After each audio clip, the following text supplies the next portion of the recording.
ልጆችን በርከት አድርጎ መውለድ የፈጣሪ ጸጋ ነው የሚል አማኝ ሕዝብ በሚበዛበት ኢትዮጵያ የወሊድ መቆጣጠር ጉዳይ ሲነሳ ሁሌም በሁለት ጠርዝ የሚወጠሩ የድጋፍና የተቃውሞ ሐሳቦች እንደተሰነዘሩ ነው።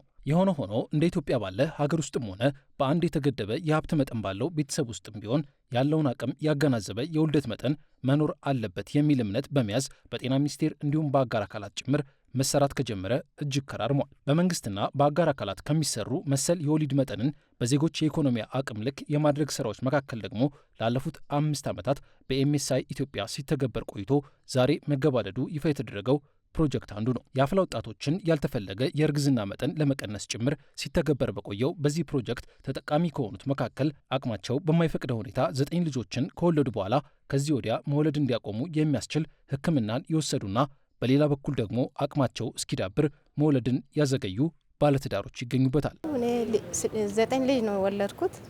ያው የእግዚአብሔር ስጦታ አንድ ስጦታ ሰጥቻለሁ። አሁን ያለውን 8 ነው ያለኝ። በጣም ችግር ውስጥ ነው ያሳደጓቸው ልጆች። ለሱ ተመካከርኩና እዛ ሄድኩስ ሲሄድ 10 ዓመት ነው የቀበሩልኝ።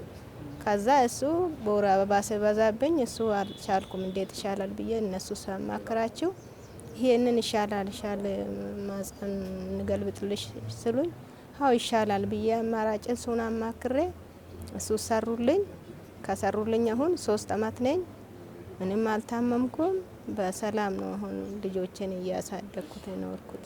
ተቀመን በፊት ያው በጣም ምንም የለንም ያው ባዶ እሷና ባዶ ነበር ያው እና ባዶ ሆነን ልጅ ከሚንፈጠር ትንሽ ኑሮ ያሻሸልን የገፋፋን ልጅ ብንወለድ ይሻላል ሲል ቤተሰቦቹ ኢምባሉ ልጅ ውለድ ምናምን በቃ ልጅ ውለድ ባዶ አግፍተ ዝም ብለ ምን ታደርጋለህ ሲል እና በቃ ተመካክረን ልጅ ከምንወልድ ኑሮ ያሳደገን ትንሽ እንትን ያለን ያው ልጅ ብንወልድ ይሻላል ብለን እሷና እኛ ተመካክረን ያው መድኃኒቱን ተጠቀመን እስከ 3 ዓመት ተጠቅመን ከዛ ወዲያው 1 ዓመት አንድ ልጅ አገኝተን ከዛም በ45 ቀን መድኃኒቱን መልሰን አገኘን። በካናዳ መንግስት የፋይናንስ ድጋፍ ፒኤስአይ እና ኤምኤስአይ ኢትዮጵያ ከጤና ሚኒስቴር ጋር በመተባበር ሲሰሩበት የቆየው ይህ ፕሮጀክት ባለፉት 5 ዓመታት ውስጥ ከ1.2 ሚሊዮን በላይ ሰዎች ግንዛቤ እንዲቀየር በማድረግ ያላገቡ ወጣቶችና ባለትዳሮች የህይወት ህልማቸው በወሊድ ነክ ጉዳዮች እንዳይደናቀፍ ማገዙን የተነገረው ወጣቶች ህልማቸው ሊኖሩ የሚችሉበትን መንገድ ላልተፈለገ እርግዝና እንዳይጋለጡ፣ ሳይፈልጉ እርግዝና ውስጥ እንዳይገቡ፣ ከኤችአይቪ ጋር ሊያጋልጣቸው የሚችሉ ችግሮችን ከመቅረፍ አኳያ እንደዚሁ ከ300 ሺህ በላይ የሚሆኑ ወጣቶችና አጠቃላይ ወገኖች የዚህ የስነ ተዋልዶ ጤና ፕሮግራም ተጠቃሚ ሆነዋል። ለምሳሌ ወጣቶች ባልተፈለገ እርግዝና ምክንያት ትምህርት ቤት የሚቆሩ ከሆነ ያልተፈለገ እርግዝናን አስቀርተናል ማለት ነው። ምናልባት መሀን ያደርጋል አይደል? የህዝብ ቁጥር ለመቀነስ ነው የሚባሉ አመለካከቶች አሉ። ቤተሰብ ቅል ወሰድ ብትል ለምሳሌ ባል ካልፈቀደ አትወስድም ብዙ አካባቢዎች ላይ ማለት ነው። ለዚህ ምናለማ የወንድ በላይነት አለ። ለዚህ ወንዶችን ደግሞ በማካተት ወንዶችን በማሳተፍ በርካታ ስራዎች ተሰርተዋል ማለት 2.2 ሚሊዮን የሚጠጉ ሴቶች ይህን የቤተሰብ ቅል አገልግሎት ወስደዋል ማለት ነው። ይህ ያልተፈለገና በአፍላነት የሚፈጠር እርግዝናን ለመቀነስ ብሎም በጋብቻ ውስጥ በኢኮኖሚ ልክ የተመጠነ የወሊድ ስርዓትን ለማበጀት በሚል ተተግብሯል የተባለ ፕሮጀክት በቅርቡ የተተገበረው የኢትዮጵያ የስነ ህዝብ ጥናት የወሊድ ምጣኔ እንዲሁም የአፍላ ወጣቶች ያልተፈለገ እርግዝና መቀነሱን ሲያሳይ እሱም የራሱን ድርሻ የተወጣ ነው ተብሏል። የዛሬ 5 ዓመት ማለት ነው ፐርሰንቱ ወደ 13% ነበር የአፍላ ወጣቶች እርግዝና ማለት ነው ቲኔጅ ፕሬግናንሲ የምንለው። አሁን ግን ባለው ጥናት መሰረት ወደ 10% ወርዷል። ሌላው ደግሞ በተለይ እንግዲህ ተጋቢዎች ነው አብረው የሚኖሩ ሰዎች የሚወልዳቸው ልጆች አሉ አይደለ?